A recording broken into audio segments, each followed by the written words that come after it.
Hello friends, in this video I will talk about a very common issue in Windows 10, which is Wi-Fi error. You can see here is no Wi-Fi option in the taskbar, and you can also check the Action Center. If I open my PC settings, then the Wi-Fi section is disappeared from here.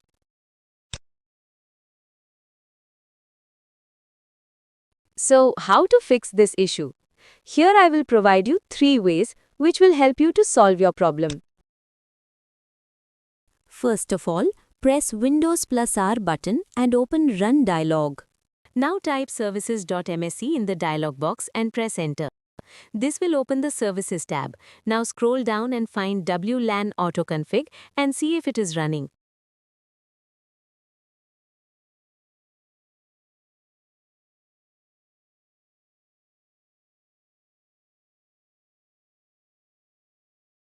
If not, then right-click on it and open Properties. Now set it to Automatic and apply the changes, then click on Start and click OK.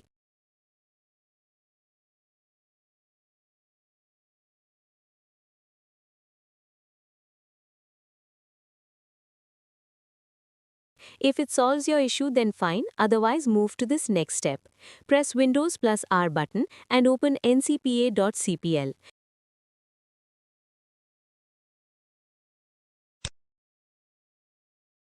Now right-click on the Wi-Fi adapter and enable it.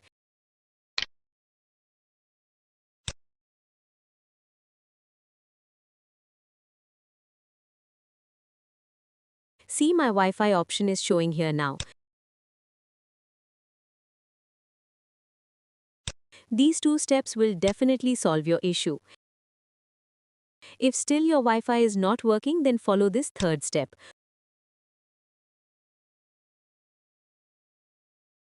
Open Windows Settings.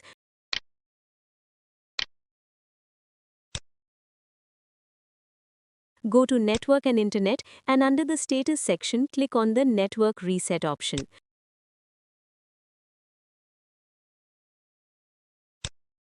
From here, you can reset all your network settings to its default. So these are the 3 steps to solve the Wi-Fi error in Windows PC. Thanks for watching.